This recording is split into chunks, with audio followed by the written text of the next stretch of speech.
ശാന്തമായ ഒരു രാത്രിക്ക് ശേഷം വിയന്ന നഗരത്തിന്റെ തെരുവുകളിൽ പ്രഭാതത്തിന്റെ മൃദുലമായ വെളിച്ചം ലാവൻഡർ റോസ് നിറങ്ങളിൽ പടർന്നു. ചരിത്രപരമായ കെട്ടിടങ്ങളുടെ മേൽക്കൂരകളിൽ മഞ്ഞുതുള്ളികൾ തിളങ്ങി. അവയ്ക്കിടയിൽ ആകർഷകമായ ഒരു ചെറിയ ബേക്കറി ഊഷ്മളമായ സുവർണ വെളിച്ചം പുറത്തേക്ക് ചൊരിഞ്ഞു. അതിന്റെ ജനലുകളിൽ പുതുതായി ചുട്ടെടുത്ത പേസ്ട്രികളുടെ നിരകൾ കാണാം.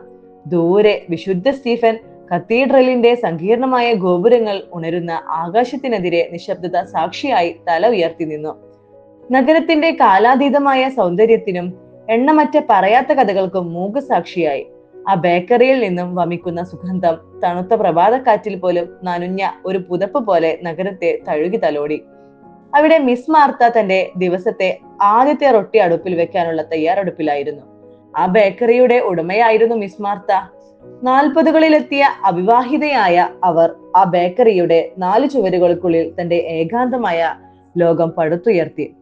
ജീവിതം കരുപിടിപ്പിക്കാനുള്ള നെട്ടോട്ടത്തിൽ ഇടയിൽ വിവാഹ ജീവിതത്തെ കുറിച്ച് കൂടുതൽ ആലോചിക്കാൻ സമയം കിട്ടിയില്ല എന്നതാണ് സത്യം. അവരുടെ ജീവിതം വളരെ ലളിതമായിരുന്നു, എന്നാൽ അവരുടെ ഹൃദയം സ്നേഹവും ദയയും നിറഞ്ഞതായിരുന്നു.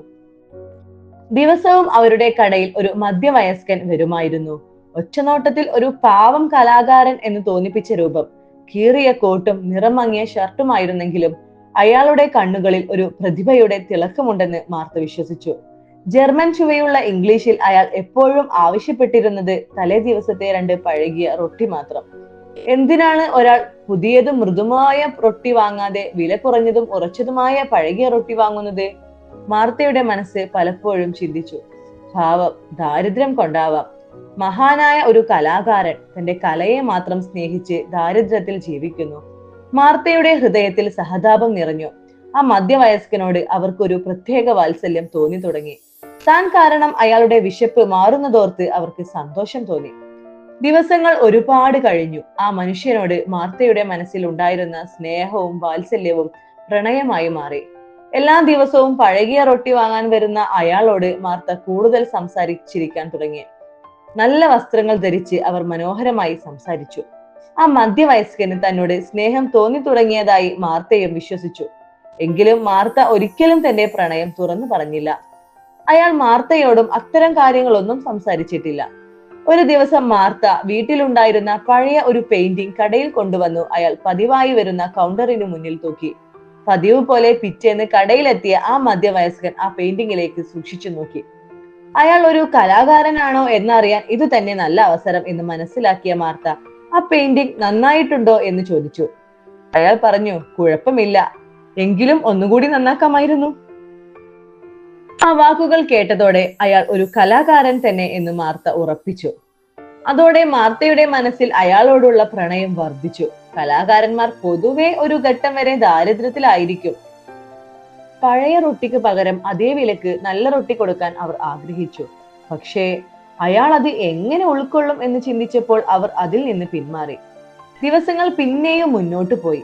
ഒരു ദിവസം ആ മധ്യവയസ്കൻ കടയിലേക്ക് വരുമ്പോൾ മാർത്ത ഒരു തീരുമാനമെടുത്തു.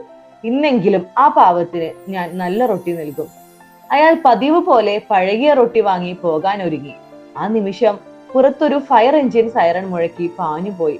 എല്ലാവരുടെയും ശ്രദ്ധ തെരുവിലേക്ക് മാറിയ ആ തക്കത്തിന് മാർത്ത ആരും കാണാതെ ആ പഴകിയ റൊട്ടിപ്പൊതി തുറന്ന് പകരം നല്ല റൊട്ടി വെച്ച് ഓരോ കഷ്ണത്തിലും നല്ല വെണ്ണയും പുരട്ടി. എന്നിട്ട് സ്നേഹത്തോടെ അത് തിരികെ പൊതിഞ്ഞു. അയാളുടെ മുഖത്ത് വിരിയുന്ന സന്തോഷം സങ്കല്പിച്ച് അവരുടെ ചുണ്ടിൽ ഒരു പുഞ്ചിരി വിടർന്നു.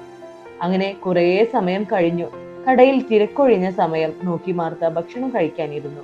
താൻ നൽകിയ നല്ല റൊട്ടികൾ കാണുമ്പോൾ അയാൾ എന്ത് ചിന്തിക്കും എന്നോർത്ത് ദിവാസ്വപ്നവും കണ്ടു മാർത്ത കുറെ നേരം ഇരുന്നു. പെട്ടെന്ന് കടയുടെ വാതിലിൽ ഉച്ചത്തിലുള്ള മുട്ടു കേട്ടാണ് മാർത്ത തന്റെ ചിന്തയിൽ നിന്ന് ഞെട്ടി ഉണർന്നത്. ആ മധ്യവയസ്കൻ ഒരു കൊടുങ്കാറ്റ് പോലെ ബേക്കറിയിലേക്ക് ഇരച്ചു കയറി. അയാളുടെ കണ്ണുകൾ ദേഷ്യം കൊണ്ട് ചുവന്നിരുന്നു. കയ്യിലിരുന്ന റൊട്ടി കഷ്ണം മേശമേൽ വെച്ച് അയാൾ മാർത്തയെ നോക്കി അലറി.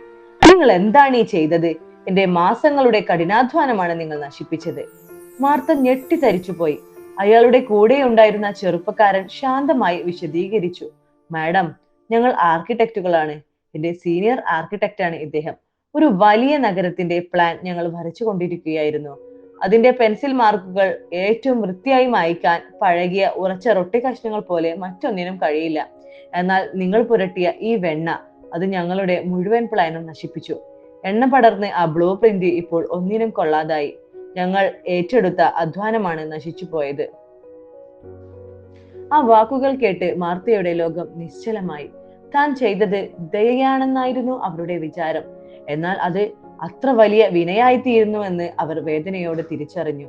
അവരുടെ സഹതാപം, അവരുടെ അനുമാനങ്ങൾ, അവരോട് ചോദിക്കാതെ നൽകിയ സഹായം എല്ലാം തെറ്റായി പോയിരുന്നു. അന്ന് രാത്രി ബേക്കറി അടച്ച് വീട്ടിലെത്തിയ മാർത്ത ഒരുപാട് കരഞ്ഞു. പിന്നീട് കണ്ണാടിക്ക് മുന്നിൽ നിന്ന് തന്റെ സൗന്ദര്യം വർദ്ധിപ്പിക്കാൻ വാങ്ങിവെച്ച ക്രീമുകളും ലോഷനുകളും എല്ലാം അവർ ചവിറ്റുകൊട്ടയിൽ എറിഞ്ഞു. അവർക്ക് മനസ്സിലായി, പുറമേയുള്ള സൗന്ദര്യത്തെക്കാളും മറ്റൊരാളുടെ ആവശ്യം എന്താണെന്ന് മനസ്സിലാക്കാനുള്ള ഹൃദയത്തിന്റെ വെളിച്ചമാണ് വലുതെന്ന്. ഈ